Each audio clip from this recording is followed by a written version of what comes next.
What are the 4 mistakes holding back Muslim lifters this Ramadan? In this video, I'll share with you guys the most common mistakes people do during Ramadan. You will know what 99% of Muslim lifters don't. And after watching this video, you'll even help your own friends to overcome their anxious thoughts about training during Ramadan. We were all in a position once in our lives that once Ramadan came in, we were very stressed about how am I supposed to weightlift during Ramadan. I remember I would be sitting on my bed at night just binge watching YouTube videos, looking at articles. How do I train for Ramadan? How do I eat during Ramadan?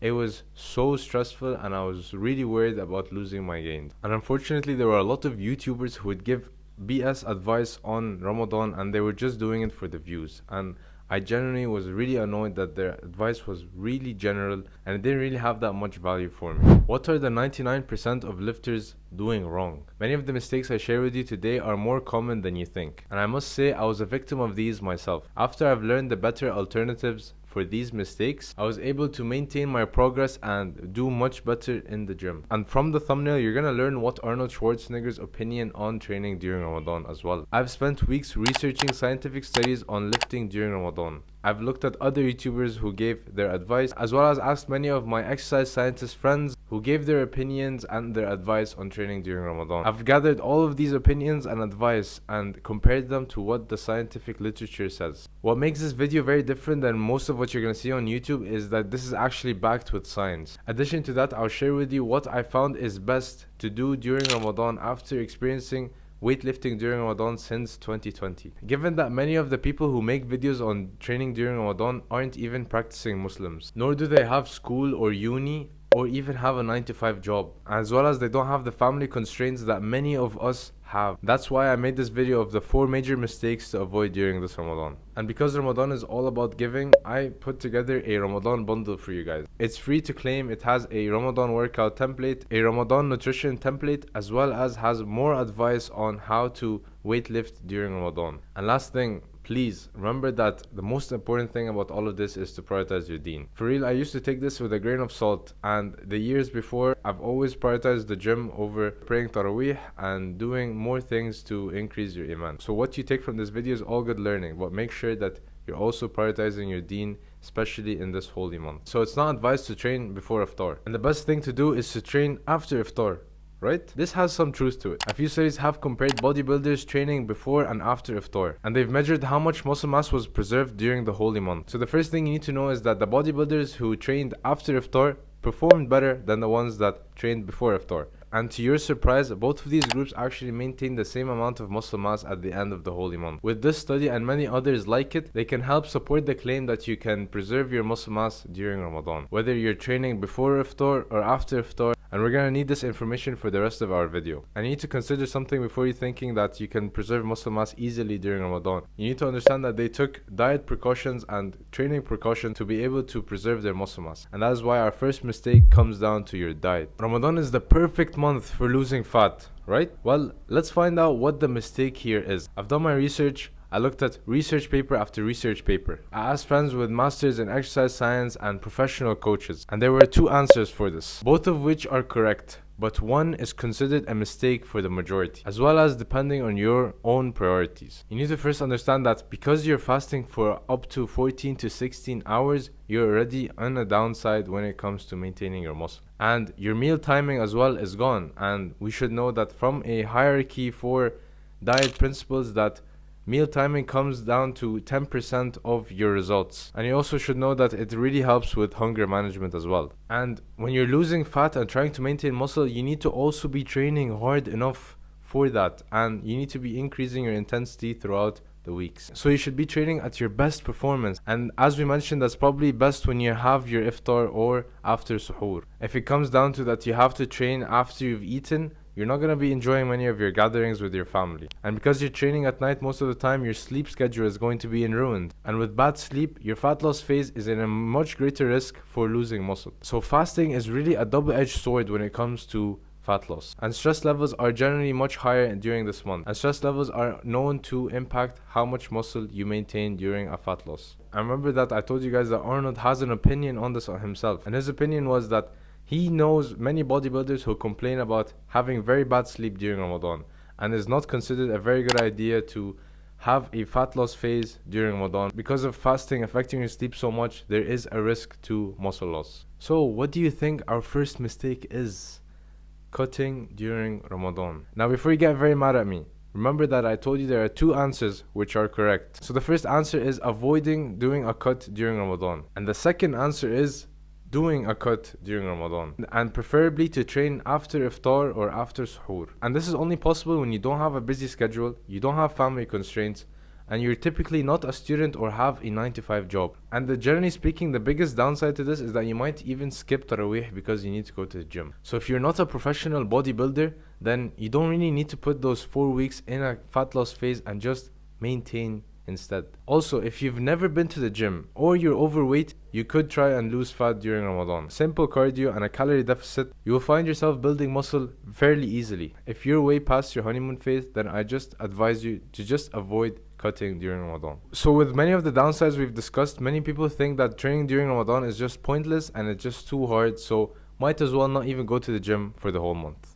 On October 6th, 1973, the Egyptian army managed to enter Israeli territory in under 6 hours. Under the scorching sun in Sinai, where temperatures average in the mid-30s, soldiers carrying weapons, driving tanks, in the middle of the day with no water or food for more than 16 hours because they were fasting for Ramadan. Imagine soldiers during Ramadan fighting a war and are able to accomplish getting back their land in just 6 hours. What is more impressive for an individual to do that while fasting? After learning that some individuals can do that while fasting, does that mean that you should just give up on weightlifting during Ramadan? And that training before iftar is just not a good idea? That is the most common mistake. Many people end up not training hard enough during Ramadan. And it's actually very important to train hard during Ramadan because that is the best way to maintain your muscle mass. And the general guideline here is to train between 5 to 10 reps. And make sure you're training with low volume. And to maintain your muscle mass, you don't actually need that much volume. So you just need about 6 to 10 sets for each muscle group. And you'll find very good examples in my Ramadan bundle that I put for you guys in the link in the description. And before we move on to our next point, I want to make sure that you guys know that you can train before iftar. And we've mentioned earlier the studies that shows that it's okay to train before iftar. Because when you're a student or have a 9 to 5 job, it can be hard to manage your time and train after iftar. So make sure that you know that you can train before iftar 1 to 2 hours and you're gonna be fine. So moving on, if you can train hard during Ramadan, can you continue bulking and build muscle? Just a quick reminder, if you're genuinely benefiting from this video, then subscribing for the channel, you can get notified for the next video so you don't miss out. At the end of this video, only if you actually are benefiting, then you can leave a like to the video. If you're not, then just don't even like, don't do anything. But first, an important question. Do you need supplements during Ramadan? During Ramadan, you might be worried that you're not able to get all your protein in for the day. I've struggled myself to get all the protein in such a short feeding window. It's highly recommended that you have a fast digesting protein at iftar. This helps your body get protein as fast as possible to stop any potential muscle breakdown that might be occurring in your body. If you're struggling to find any reliable supplements, I recommend you guys Legion. For every scoop, they have 1 gram of fat and 22 grams of protein. All their supplements are naturally flavored and naturally sweetened, which ranks them as the #1 natural supplement in the world. They've got thousands of reviews online praising how good their products are. It's also recommended by PhD nutritionists and practicing doctors. Their whey protein, which is essentially milk, comes from grass-fed cows from Ireland, which is one of the highest quality of milk you can ever consume. And I must say, my first time trying Legion, I was so surprised with the quality of the milk. And it simply just tastes amazing. My favorite flavor they have is hazelnut chocolate, really good. And I've made hot chocolate with this and it turned out really nice. And honestly, I've never tasted a supplement like this before. And if you check out their page, they have a lot of very unique flavors that you might never have seen before. And you might ask, why Legion? Imagine yourself 10-20 years from now. You've stayed on the safe side and only consumed supplements that have natural ingredients, which you also need to know that they're all clinically dosed. And you've avoided any potential side effects that can occur over the long term. You'll thank your younger self for taking the right decision and staying away from supplements that look very sketchy, use artificial ingredients, and are not clinically dosed and third-party lab tested. And to be honest, I think when you're seen having Legion, you'll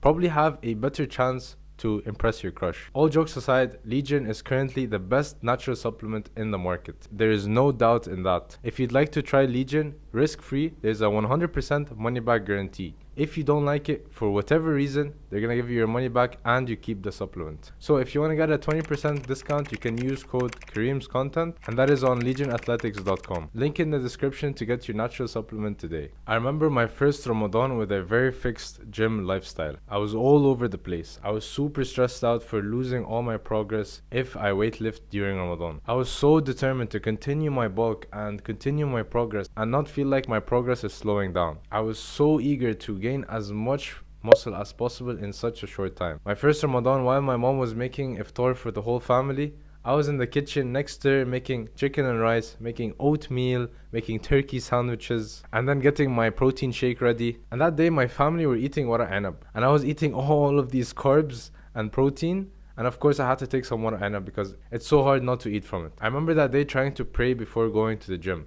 I was so bloated I couldn't handle it. Even when I went to the gym and I was setting up my deadlift bar, it was even harder to do my actual workout and my performance just dipped. And then I had to run back home and eat more food and wake up again and eat more food at suhoor. It was just a lot of food to take in such a short feeding window. So this brings us to our next mistake: bulking during Ramadan. Besides the fact that this month is all about increasing your faith and iman, studies have found that bulking during Ramadan is actually quite pointless. Some of these studies investigated that having less water throughout the day diminishes your muscle building machinery, and you still need to understand the fact that you're in a risk of bad sleep, and there's no meal frequency, and there's a chance that you miss your meals because there's so much food to eat in such a short feeding window. So the real question is, can you actually bulk during Ramadan? Yes, it is possible, but is it really worth it? No, it's really not. Remember that with all these factors of family constraints, having a busy schedule, having lessons and lectures, and having to pray, there's so many factors that just eat up your time. So like I said, being on a maintenance calories is a much better option. Now, for some people, even when they're on maintenance calories, they end up gaining fat during Ramadan. Why is that? Here's how everyone gains fat during Ramadan. Ramadan in most cultures is almost all about food. All of the best dishes come out, the best desserts right in front of you, making you drool all over the place. And because those foods are so tempting, they just make you forget all about your healthy lifestyle, all about your gym progress, and you just dive into the food. And once you start overeating, once you're overeating on junk food, it just becomes a spiral. You overeat one day, you decide that this whole day you're just gonna mess up because you already messed up, or because you feel guilty, so you want to make yourself feel better, so you just end up eating even more food. This could last days and weeks, almost all throughout Ramadan, and this just makes Ramadan a fat gain phase rather than just being a phase where you just maintain your muscle mass. This is why you should not stop tracking your food. And the reason why a lot of people might stop tracking their food is because most of the time they're eating with family relatives outside of their homes, and it's much harder to track food that you haven't made. So there are a couple of ways to overcome this challenge. Stick to foods that have high protein like chicken, fish, meat, and somewhere on the screen I'll show you guys what the portions can look like using your hands. And to be honest, if you're comfortable enough with the relatives or family friends that you're going to, take a food scale with you. I've done it and it's not embarrassing. Once you have your food scale with you, you can track how much rice you're having cooked and how much protein or of chicken or meat you're gonna have, and you can weigh them, and that you're just gonna have a much better day, not feeling guilty that you overeat or being anxious about how much you ate that day. Also, another thing that you can do is, if you're gonna have junk food, just have a handful of junk food if you're not able to track that day. But if you can track your food, you'll probably have a better chance of eating more junk food that you like, and of course you need to weigh that. And actually, I didn't tell you guys that there's a bonus tip in this video. Did you know that if you train before iftar, you actually lose fat? I recently was asked if training before iftar makes you lose more fat, and the person that asked this question was actually more concerned that they'll get thinner and lose their bulking progress that they were doing for the past months. And just to be clear for you guys, this is actually not true.